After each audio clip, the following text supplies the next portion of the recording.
Hello everyone, this is Sadhana Alangar, welcoming you to the Payers on Fire Opportunities to Advanced Value-Based Care webinar. At this time, I'm going to hand over the program to Wayne Kubick, the Chief Technology Officer of HL7 International. Wayne, over to you. Thank you, Sadhana, and hello everyone. Thanks for joining us today at this webinar. As Sadhana said, I'm Wayne Kubick. I'm the CTO for HL7. I've been with HL7 for 4 years. Previous, I was the CTO with another standards organization, CDISC, which does standards in the research space, as well as having most of my professional experience in the area of pharmaceutical clinical research. So I've been working with data for a very long time, and it's been pretty exciting to be working with HL7 during this time. We're very fortunate to have with us today the inimitable Aneesh Chopra, who has been truly a strong advocate, catalyst, and thought leader for the entire space of health data interoperability, also deeply involved with this topic with his current role with Care Journey. And joining us at the end will be Swanand from Sidious Tech, who will give an implementer's perspective on what exactly this means in terms of how to address these opportunities and requirements associated with this transition to value-based care. Just a brief word on HL7, if you're not familiar with it. HL7 is a standards development organization, probably the largest involved in the world of health informatics. We've been developing standards for more than 30 years. Many of you may know HL7 from the version 2 standard, which is really operationally involved with transactions, normally within and sometimes between healthcare organizations, hospitals, and providers. The other V2 was succeeded by version 3, which spun off what's known as the clinical document architecture, and many of you have seen that as the documents you receive documenting your visits when you see a provider. And most recently, HL7's principal standard has been FHIR, which we view as really a key component in addressing what our vision is. And our vision is a world in which everyone can securely access and use the right health data when and where they need it. And our mission is to have the standards that make it possible to achieve that. So we'll be referring to FHIR during the course of the webinar. In terms of what we wish to achieve, the premise is that FHIR can be a catalyst to drive technology transformation across the US healthcare ecosystem. We'll be looking at different opportunities to accelerate the shift. We'll be looking how payers can specifically work with FHIR to advance the shift to the model. And we'll be considering some of the strategies to spread interoperability by way of FHIR. There are many, many others, but we're focused here particularly on the payer-provider communication. So at this point, I will turn things over to Aneesh, who will go into the sequence of discussing the proposed rule and what's going on in the world of interoperability, and we'll pick up from there. Aneesh? Well, thank you so much, Wayne. There is one note in the question about the audio not working, so maybe just let's double check that that is in fact fixed, or that folks can hear us. We are going to have a bit of a conversation today, and what I'll be doing is sharing a bit of context on the front end, and then Wayne and I are going to have some fun on implications for the payer community, and then Swanand is going to help us wrap up on making some of these concepts a reality in your respective organizations. I want to begin with a little bit of context about the United States policymaking. I served as Chief Technology Officer under President Obama, and standards policy had been an area of focus for me, not just in healthcare, but in energy and education and a number of other areas. And in the US, our model of standards development is very much private sector led. The model in the US is about voluntary consortia, organizations like HL7 reaching consensus. And as standards mature, oftentimes governments may reference or regulate the use of those standards. In other parts of the world, you might find governments actually dictate standards on the front end, set them, manage them, almost independent of whether or not the industry has played any role in gauging the kind of the utility or the feasibility of implementation. given that model, I wanted to share a little bit about some of the angst you hear in Washington about the slow pace of change, whether it be the original HITECH Act, which was the catalyst for EHR subsidies, the Meaningful Use Program, where Congress hoped that we would have digital interoperable health records available to patients and physicians when and where needed. Through MACRA, which was sort of a payment reform piece of legislation that further called upon the country to move towards interoperability. The Cures Act, another bipartisan law, basically saying we're going to have to upgrade the infrastructure towards APIs and that they're going to have to be made available to third parties without special effort. All of these congressional actions, executive actions, they're only capable of moving forward at the pace at which the industry comes together in developing standards. And I just thought I'd share a small picture. This is circa World War I, just shortly after World War I, when the US aircraft manufacturing sector struggled financially after the war, when the Defense Department largely had been the major buyer of aircraft. And when those orders dried up, there was a sort of a call for bailout or handout because there had not yet been a viable commercial airline industry in place to sort of purchase the aircraft. So then Commerce Secretary Herbert Hoover said, look, I'm not interested in the bailout, but I do want to understand why we can't make higher quality aircraft to have the private sector then pick up the purchase orders. And it turned out that the engineers came together and said, look, we've got some struggles. We don't have industry standards for airfoils and air cowlings, engine cowlings. And so rather than bail out individual aircraft manufacturers, government under Secretary of Commerce Herbert Hoover funded what was a predecessor to NASA to work in a public-private partnership model to jumpstart the standardization of those very same areas of challenge.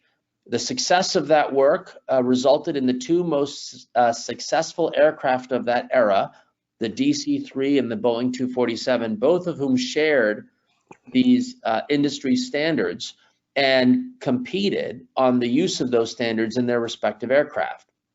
So I mention this at the outset because as we move towards this government regulation on FHIR and the move towards APIs on the provider side and now the plan side, that there's a lot more work to be done, and that work is going to be done hopefully together at a faster pace. So Wayne, that's us, man. We got work to do. Let me flip to the next slide and sort of summarize what it is that the proposed rules call for. I'm guessing everybody on today's webinar has gotten briefed on the ONC information blocking rule and the CMS interoperability rules, but I'm going to basically summarize them and maybe frame them in the context of standards acceleration, and the work that payers can do to engage. First, and I think bedrock, and this is a government today that is policy making by Twitter. So I'm including a tweet from Administrator Varma at CMS, who kind of notes a use case to give you a flavor for where we're heading. We're in the middle of open enrollment. I think this is the last week of open enrollment for Medicare Advantage. And she said, look, if you need help finding a plan that best meets your needs, but you don't have enough time to do the, quote, tedious research, don't worry. There are a growing number of blue button apps that can help you make smarter decisions. Not only did she call out these third-party apps, but she's also what I would call dog fooding, adopted these same capabilities. So the new Medicare.gov Plan Finder tool has a blue button feature so that shoppers can bring in their claims history, like their drugs list, and sort Part D drug plans based on total expected costs if they were to take it into consideration the drugs they're already on, rather than sort by premium, which might leave people with the wrong impression in terms of what the highest value plan might be. So that sort of tweet gives you an indication that the power will be in the hands of consumers, and that the CMS rules are really geared towards opening up data to consumers via apps they trust. Those apps can be sponsored by big tech, a la Google, Amazon, etc. Those apps can be sponsored by other health plans, health systems, retailers, blockchain startups, you name it. The other part is the work that's been done on the provider side, already under rulemaking, that calls for application access to consumers via, again, tools like Apple Health or others. I love the fact that Apple Health keeps a public roster of every facility that they've connected to. They've noted that there are roughly 7,000 entities that can now enable consumers to have EHR application access via FHIR APIs. And I noted the very first practice on the list, when you look at the website, is Richard M. Adams of Family Foot Care of Texas. Wayne, I'm curious, what do you think Richard M. Adams of Family Foot Care of Texas's IT budget might be? I assume he's got a huge staff, 30, 40 engineers. What do you think, Wayne? Doesn't sound like it, no. No, I'm guessing he's got an iPhone. Not much, but so if Richard M. Adams of Family Foot Care of Texas can do it, so too can you. And that's point number one in the summary of the rules, that consumer-directed exchange is regulated to be the no-cost preferred HIE method. One can repurpose these APIs for payer, provider, or B2B use case, but those are subject to what I call net neutrality like pricing. So it's free for the consumer app, but if a health plan wants to pull EHR data out of a health system, there are fees, and those fees will be negotiated under some regulatory concept of net neutrality, where there can't be, payer A is going to pay X and payer B pays 3X.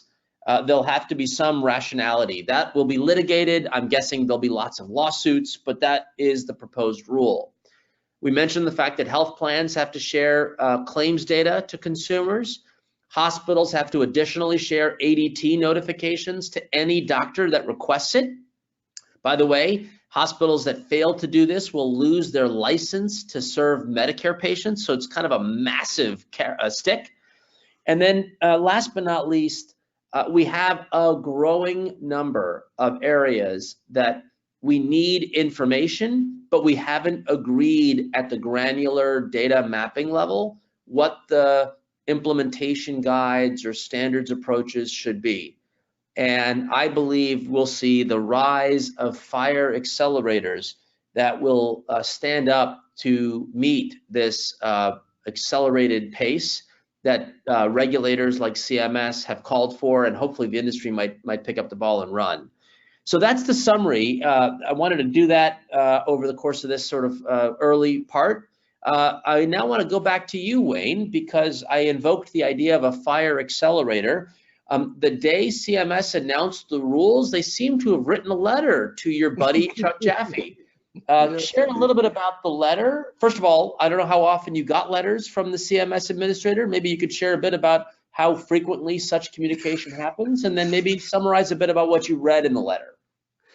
Yes, well, thanks, Aneesh. I mean, to the best of my knowledge, we've never received a letter quite like this one. It came as a bit of a pleasant surprise, because it did come directly from the administrator, and it was a pretty clear endorsement of the need for HL7 to support these important CMS activities.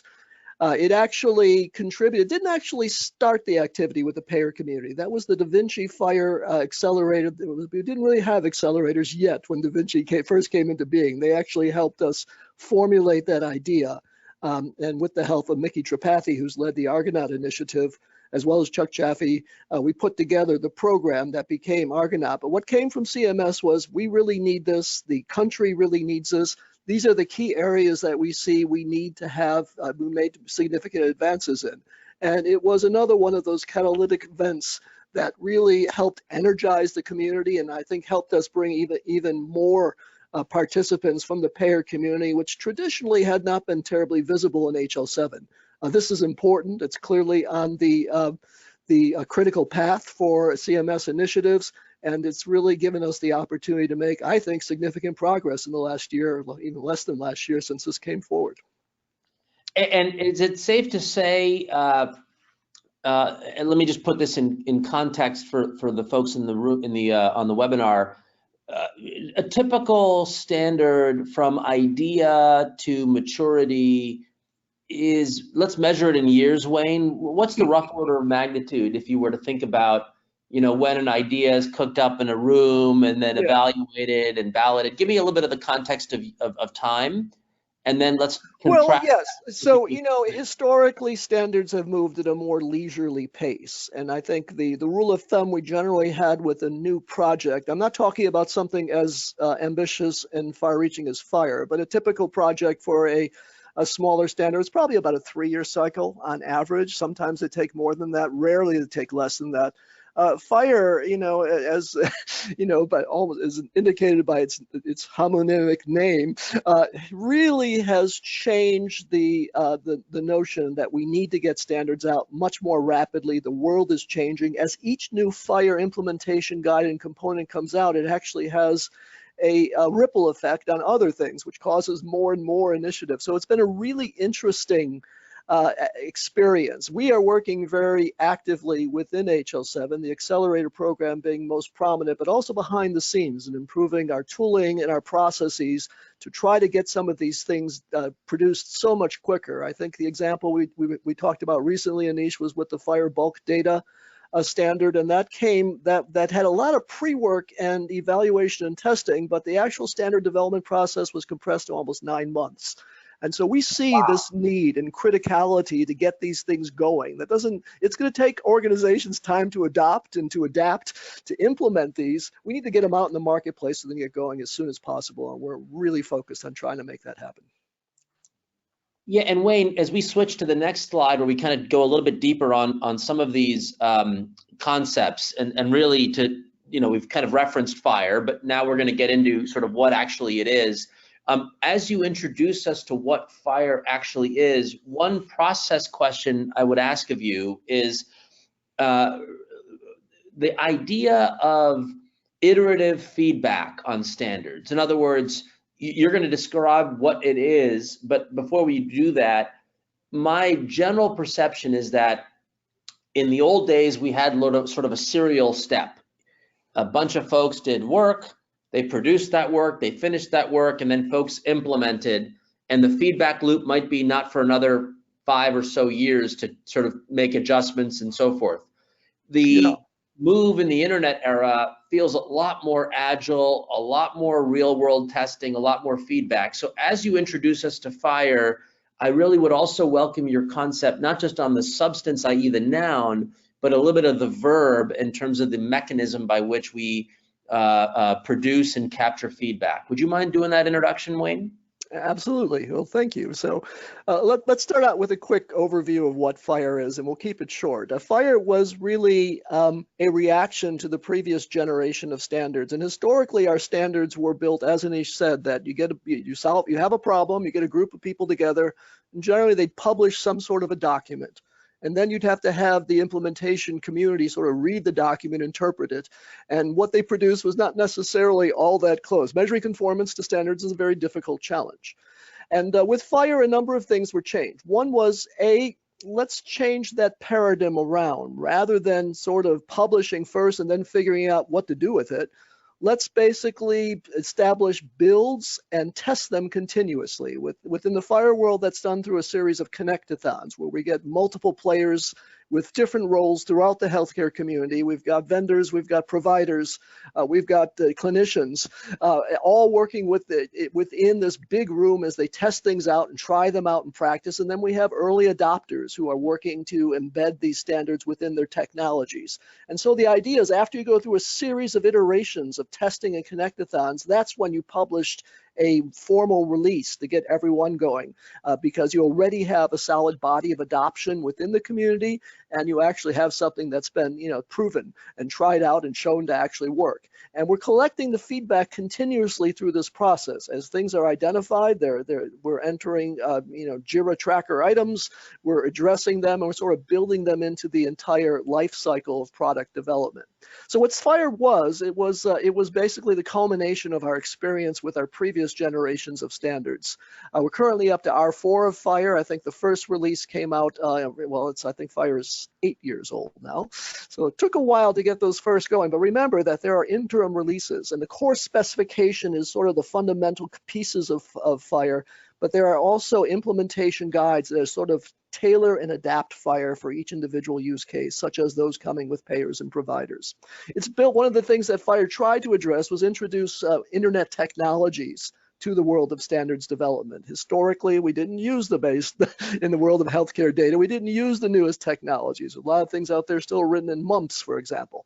Well, what Graham Grieve, who was the father of FHIR, did was, let's look at what the rest of the internet's doing, what's being done by Facebook and Twitter and eBay, and let's use those same technologies, largely based around the notion of API platform, application programming interfaces, that really change the way you work with information and make it interactive, and also opens it up to the full spectrum of types of devices, from iPhones to large-scale computers. And the APIs have caught enough traction that they were actually referenced directly in 21st Century Cures as a necessary, required mechanism for patients to get easy access to the data through apps, the thing we're used to when we go to the App Store in Android or Apple. Content within FHIR is based on the notion of resources, which are sort of building blocks. And some of these building blocks are technologically in nature, sort of how do you handle an API, how do you handle security? And many of them, or most of them really, are about content. How do you define a patient? How do you define a provider? How do you record a clinical observation or a medication event? And so all of those things are built that put together what the FHIR spec consists of. And it's also, although it is oriented towards sharing information as web pages through APIs, it's not limited to that. You can actually use FHIR components to build traditional client-server applications as well. And so we summarize it as three things. It's the technology platform that can be used to build applications to address problems in healthcare. We think of as a data model, there are these descriptions of each of these resources that describe the particular attributes and elements that comprise these various components like a patient. And it's mostly, and Graham would say this is the most important piece, it's a global community. There are close to 10,000 active developers dialoguing across within the chat.phir.org space, asking questions, working to address problems, and also contributing feedback interactively. It's a very, very dynamic hive of activity. And my favorite part of this slide is the quote from Graham. He defined it as the web for healthcare. If you think about what happened around the early 1990s when the World Wide Web and browsers were first introduced, those of us old enough to remember what it was like before at a terminal character-based interface to try to do things, it was like transformative. And that's what FHIR is doing to the world of healthcare. I think that was a phenomenal introduction, Wayne. And if we go to the next slide, I think we can kind of get a little bit of the context. So yeah. Here's the interesting sort of takeaway in my view. R4 that you just introduced is really the sort of stable version. And we just released that. What was the date again? Just a few weeks ago, month ago, right? A few months ago? For bulk data, yes. The R4 spec came out in January of this year. Right. That's right. That's right. So we're getting to the period of sort of stable releases. However, the rulemaking on the EHR side back in 2014 called for APIs for consumer application access, really on a less stable version. And what was fascinating to me was that the majority of the EHR vendors, at least the larger market share holders voluntarily agreed to implement DSTU2 on the in order to meet the requirements, and sort of they all held hands and jumped off the proverbial pool deck together into the pool. And the reason I was keen to sort of describe that is you've got now implementation even on an kind of an earlier, less stable standard, if done in a coordinated fashion, is sufficient to start build large-scale apps. And I am curious your thoughts as we get into this one slide, just in general. What was your reaction on the HL7 side to production commitments to DSTU2? Did you find that to be interesting, exciting, anxiety-inducing? Just share a bit of your feedback. Well, probably all of the above. I think it really the prevalent reaction depends on who you ask. It was clearly an opportunity, and it was clearly a new way of looking at standards. I think what's so interesting about the Argonaut project in particular, and which grew out of the JSON initiative, you probably had a lot to do with, I imagine, was that the industry stepped forward and saying, wait a second, before you regulate and tell us exactly what we're supposed to do, let us figure out how best to do it. And let us try to figure out to do this in a more common way, so that we're going to get more consistent results from all the different providers.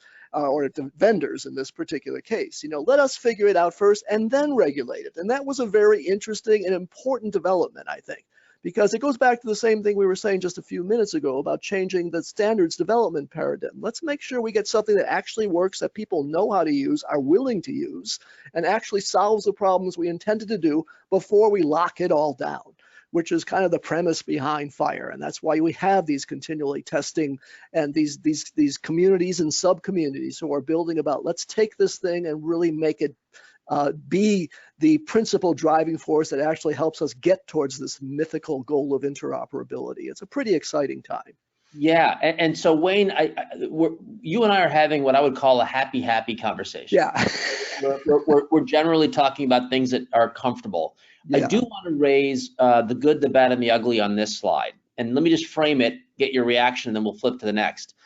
So here's the good. The good is the regulators did say that the common clinical data set, which had already been in regulation, and is the basis of the CCD, or the transition of care document, now is accessible through FHIR. The data model didn't change, just the access method using FHIR. So that data query implementation guide on this chart was adopted, and thanks to, and I do want to give Apple Health credit, they are really the only conformance testing body that's a production-worthy resource, meaning anyone that's on Apple Health has gone through a rigorous conformity assessment that their FHIR server adheres to the Argonaut project implementation guide. Failure to adhere means that you failed to make the conformity assessment, and therefore you're not capable of tapping into the Apple Health ecosystem. I do appreciate that, because there really isn't a government regulator role at mandating that FHIR piece, because they didn't name FHIR at the original regulation. So this is truly a wonderful moment where the private sector both came to consensus on the server side, and on the client side demanded that there be production level access to adhere to the standard, and the loop closed. That's good. The bad is we've done a ton of additional work, adding an online provider directory standard, scheduling standard, CDS hooks standard, accessing clinical notes guide. You've talked about bulk data. There's the questionnaire standard that can be used to collect social determinants, among others. And yet none or very few of those guides are in production. So that's bad. The bad is we've got consensus on the technical spec, but the implementation last mile seems to have lagged beyond what is minimally required in regulation, which leads me to the ugly, which is, and this is really the the pox on all of our houses, including the payers, the providers, and other stakeholders.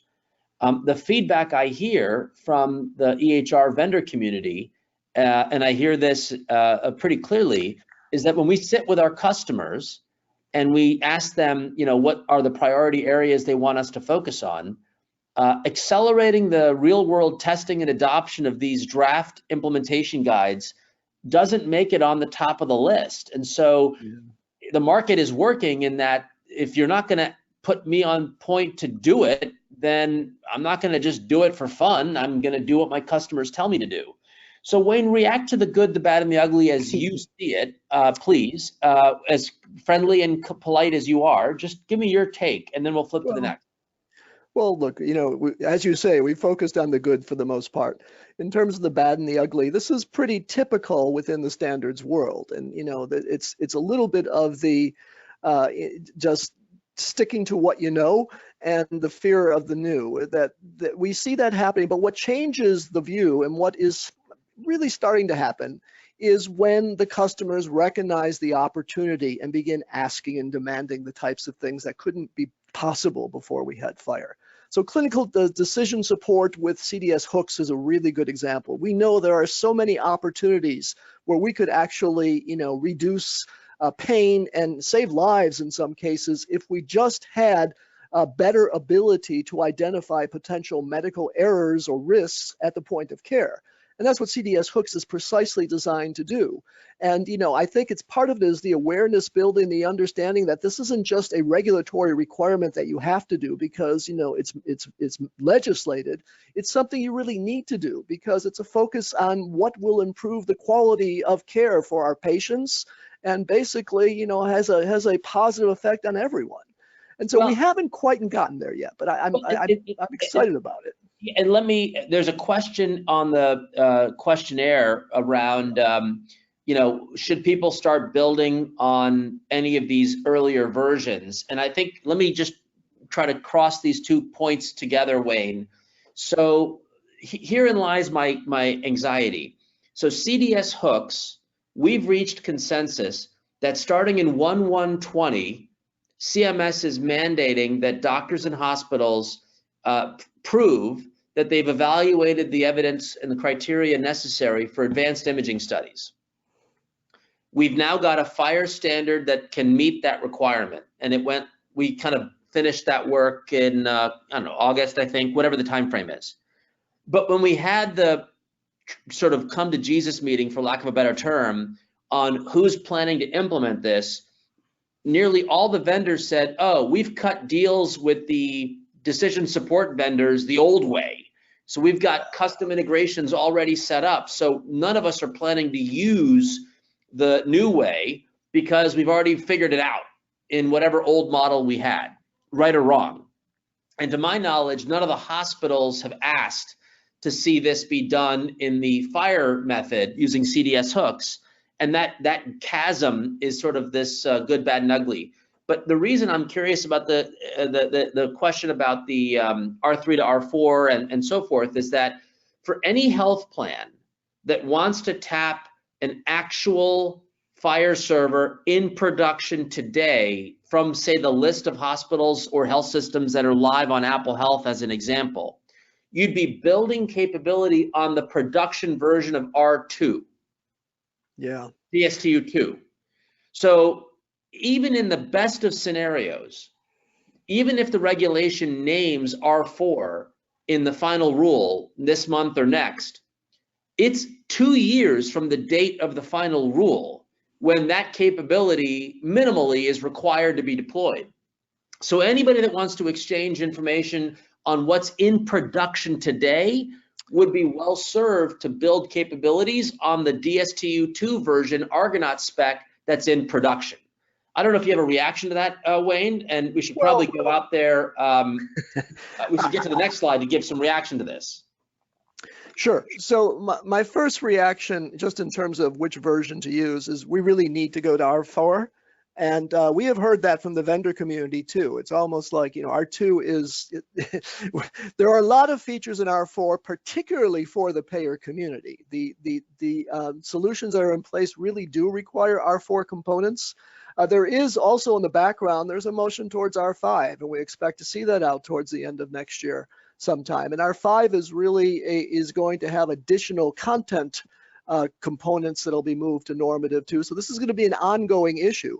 But the point is that it is time to move on from STU2, from R2 of FHIR, and R4 is really the platform we're hearing that Graham has heard pretty emphatically, both from the implementer community as well as just in users and end users who want to take advantage of the additional features that are in place, that we really need to get to that. Recognizing that all of these things run on inertia and it's hard to make that transition. I think that's one of the reasons that we have webinars like this, to try to get the message out there. We really need to align ourselves. We need to look at the longer term values. And in terms of like supporting the embedded applications, I understand that completely from the vendor side, but the point is they're also blocking themselves off through the incredible wealth of opportunities that are out there with new apps being developed and new things we couldn't possibly do before with the old way.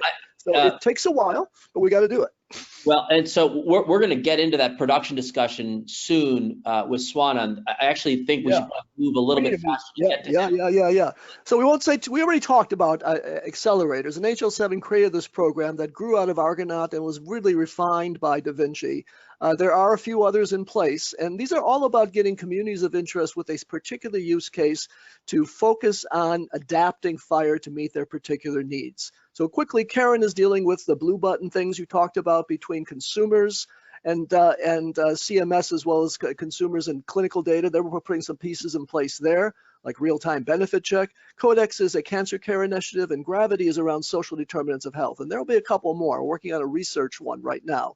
And so what this is getting the right people who are the beneficiaries and the stakeholders within a particular aspect of one aspect of healthcare to work together and really adjust the FHIR spec to do what they need to do. So I think we're getting into the payer community impact, and that's back to you again, Aneesh. Well, and so this may be, you and I may have one spicy exchange, and I want that to be on this graphic. And here's what it is. So you rightly pointed out that R4 has capabilities that are necessary for a number of payer use cases. And I think Swanand is going to explain some of those momentarily.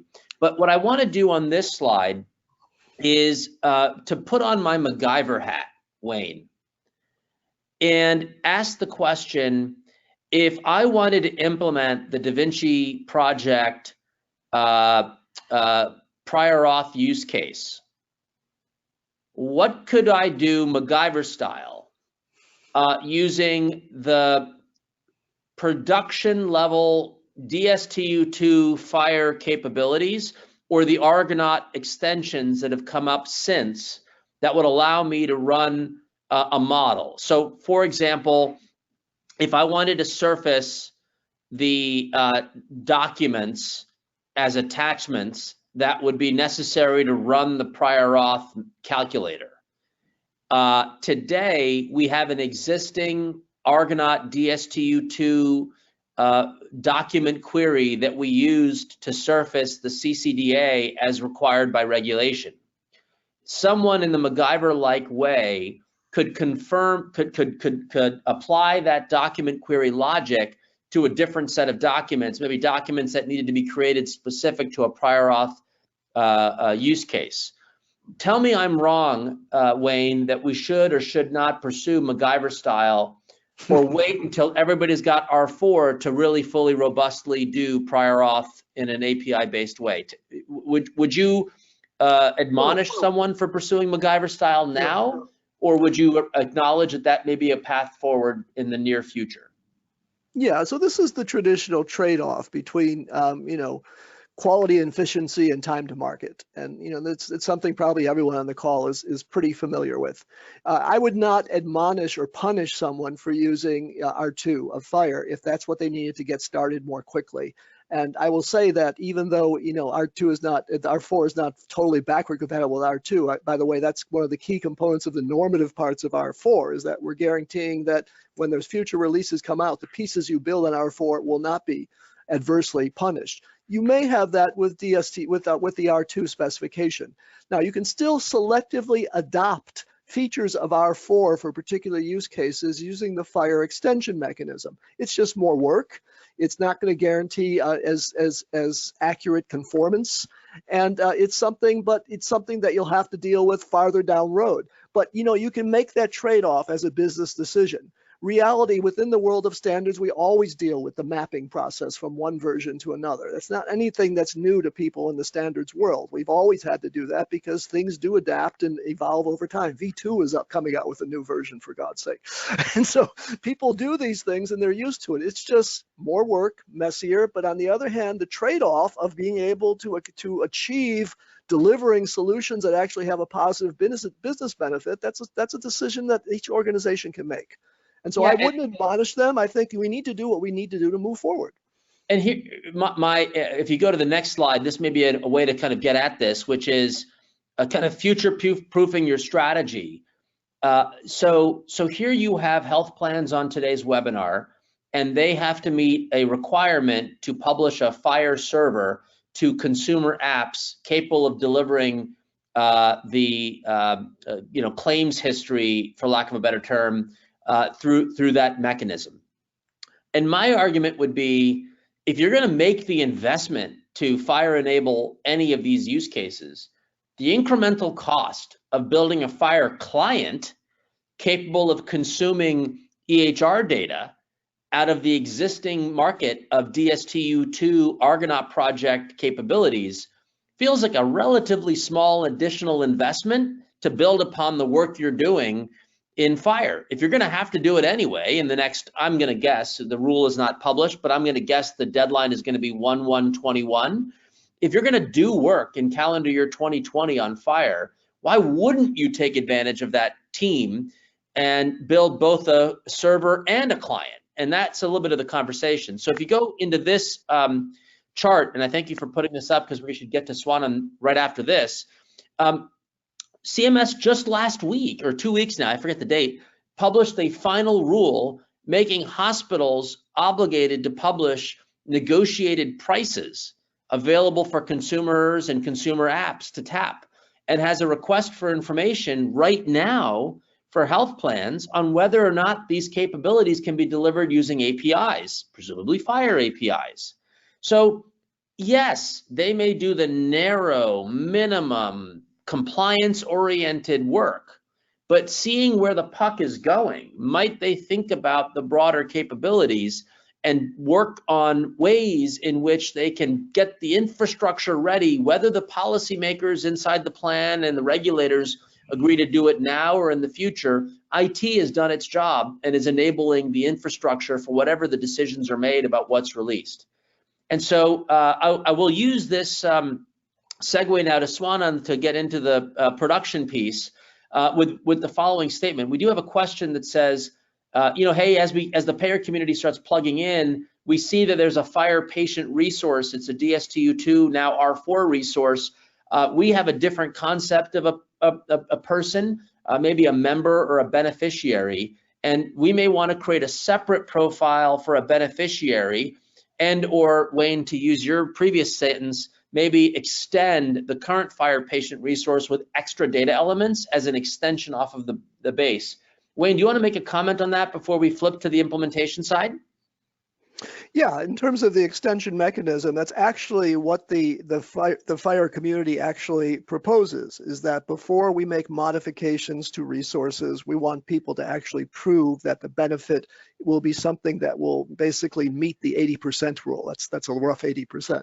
But the idea is what the FHIR spec does is supposed to broadly apply to the full community. And so implementation guides to sort of tailor those specific pieces more with more granularity for specific, more targeted, limited edge cases.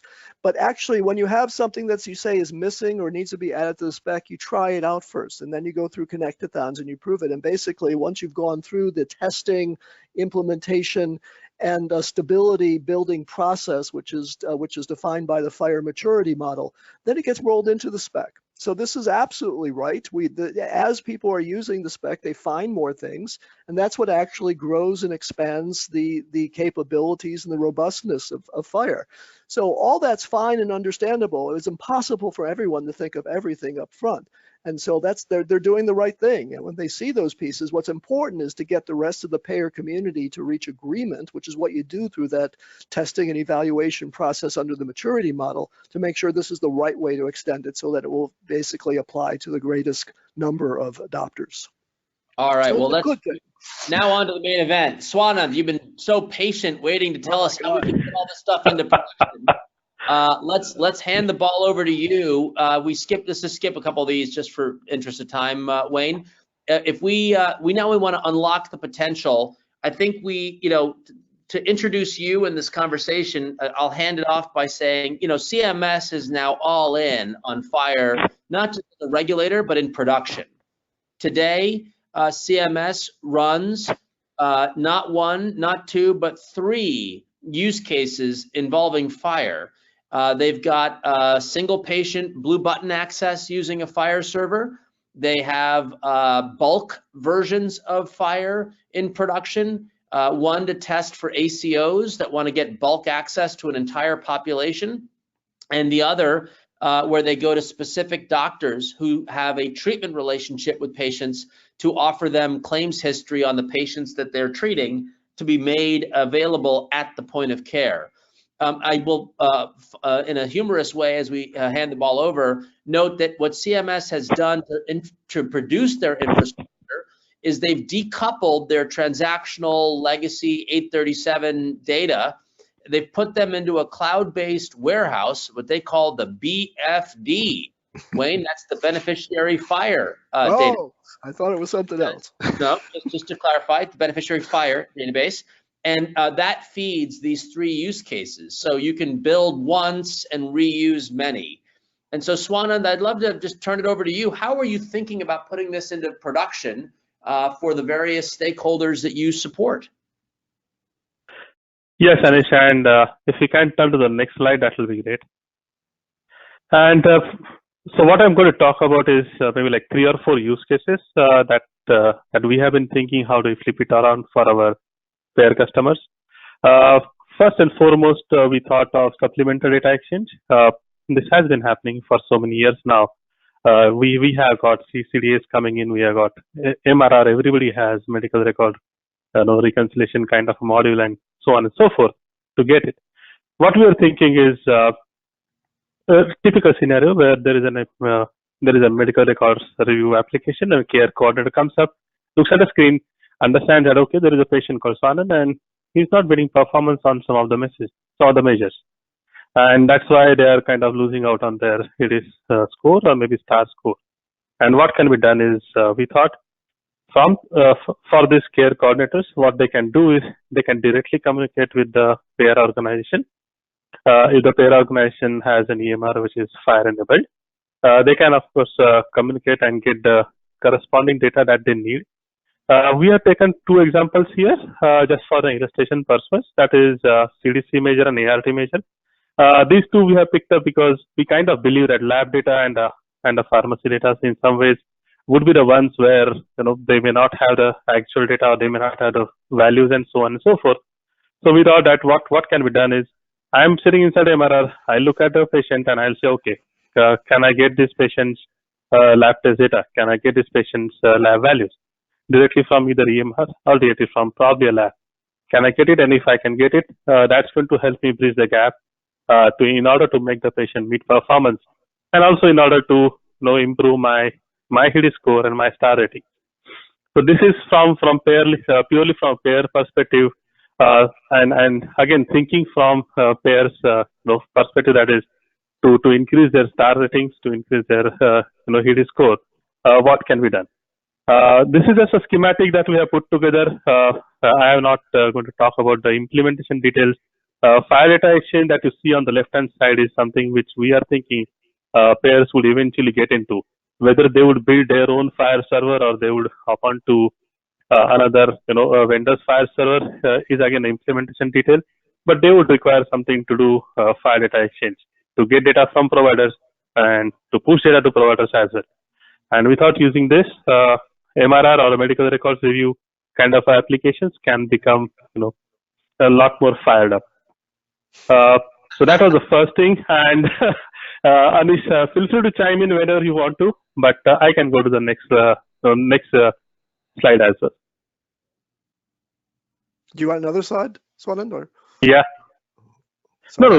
You're on the 21st. Just stay on 21st. Okay. Sorry. So this one was a slightly different thing. What we are thinking is payers, and again, I'm taking example of care coordinators, and we see there are patients with lots of gaps. And how does payer communicate that this patient or this member from payer world, if I have to use the right lingo, this member has so many gaps, and payer wants to communicate that to provider that this is the guy. I tried getting data for again going back to the previous example. I tried getting data for ART and CDS. I just didn't find it in your system, and this guy is actually going other way. This guy is not meeting performance. And now can you take care of it? So what we're thinking is payers should be able to push the gaps that they find when they run their HEDIS engine, and they will find that these are the patients who are not meeting performance, and these are the reasons why they are not meeting performance. Can they push it back to provider organization so that provider knows that yes, for this patient I need to get him to do a HbA1c test done, or there is some other patient I need to get a retinopathy done and whatnot. So from payers perspective, they are going to come up with the gaps and they are going to send it to the provider organization. We are thinking there are enough FHIR resources, we can make use of it. Maybe majors and major report is what we were thinking. CDS hooks is another example, we can think of that as well. But yeah, on a whole scale, correct, this is the kind of use case that we are thinking of. There could be multiple trigger points as we are listed here when we do this pushing of this care gap. So this to the provider side. First is of course request for scheduling appointments, and that's where I would say, okay, this is a patient has come in, but you know what, this patient has so many gaps. Take care of it when the patient comes in. Or the provider can also look for it. Provider can proactively ask for, okay, can you give me gaps for this patient? Because I am going to meet this patient now, or I am going to look at this patient. So do you want me to take care of something? So it could be a two-way communication as well. I as a payer can push it out whenever I get to know that some patient has come in, and the ADT has come into me, then I can send it out. Or provider also can proactively ask for it. Okay, I am going to see this patient. Do you have something that I need to take care of this patient? So that's the second one that we were thinking of. Yeah, yes, Aneesh. Let me piggyback on that one as you get to the last one, because herein lies an interesting opportunity. So CMS launched the Data at the Point of Care program, which means any primary care doctor, any specialist can access claims history, and it must be run through effectively an app that they can access natively in their EHR at the point of care. And what you're describing, Swanand, is for the payers that you serve, in theory, yes, they could be building a Data at the Point of Care app that can ingest not only their own plan data, but also the CMS fee-for-service data, and provide those gaps in care for the entire population, and have that an application that provider is willing to download and use. They may not want to use a single payer app because the volume of lives may not be sufficient, but payer plus CMS could be sufficient to get a lot of folks interested in this exact use case, right? That's absolutely correct. So, I mean, it can be a broader scale, it can be smaller scale, but as you said, yes, payer plus CMS with that point of care data being available, this can become potentially much a larger use case. I would have made that use case number one, my friend, but I love it. And the third slide, and the next slide is the one which actually you stole the thunder of this slide. So these are we are thinking that the provider engagement app, an app could be given to provider, and that app could have data coming from so many places, and all the places that the data can come in, Anish, you kind of talked about a minute ago. So we were thinking a Smart on Fire app, of course, it's been around for quite some time, thinking of making a much more effective use of Smart on Fire app. And there is an app for a provider, and they can see so many things. They can see data coming from patient info, from their own organization. They can see gaps that are being created by payer. Of course, point of care data being available, even that can be accessed.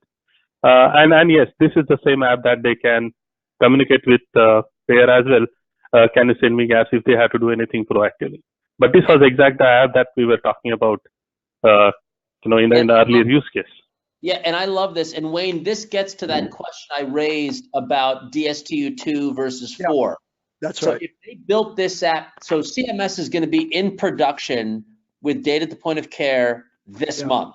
That'll be announced imminently. Yeah. And that means a provider on an existing FHIR server, which is 95% probability DSTU2 Argonaut, right, download a Smart on Fire app exactly as Swanand described it, expose clinical data to that app using DSTU2, and deliver those results in that web sort of format right back. That is something that could be in production as Q1 of next year, and that would largely be the DSTU2 app. That was my comment. Absolutely, and that's the time to market argument. And in this particular case, you get the benefits sooner. You'll lose some capability, but you can pick that up later. Yeah. How are you thinking about that, Swanand, about whether you would want to wait until R4 or go to market now? So if you ask me, I would like to start building something right away, get at least DSTU2 going around.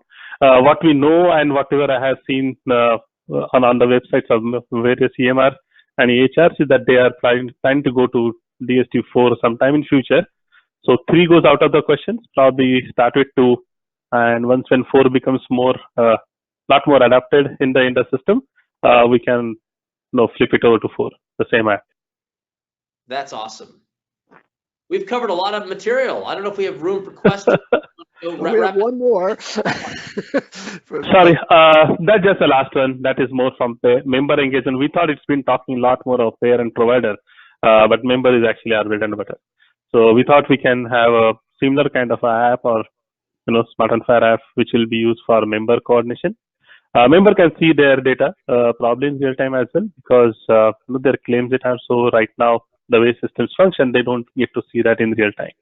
But with all of this data being exchanged in real time that the CMS is putting around all these regulations, an app for member would also warrant, and they would get to see what these guys are exchanging, and they would also get to control what can be shared with whom, who can see which data and stuff like that. So we thought one app for member actually warrants in this whole scenario. Absolutely. That is awesome. What a fun list of activities, man. This is going to be great stuff. I think we run out the clock here, Aneesh. But actually, we ran out of clock here. Sorry for that. I think we will be responding to questions off separately, and we'll make them available. As I understand it, we'll have some homework to do. And but absolutely, yeah. But this was great fun. So I appreciate all of you who joined us today.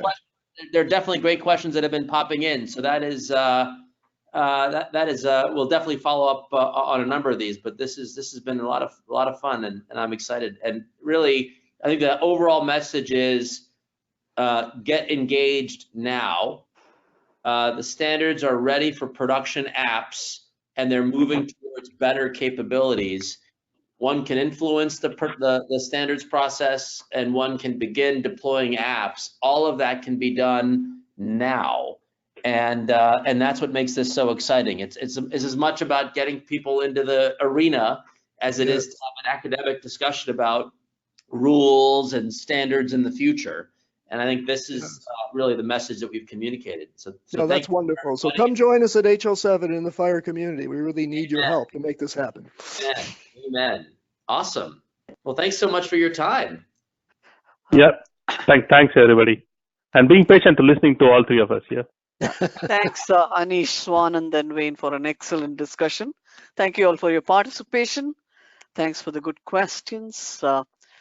We will be sending out the answers later.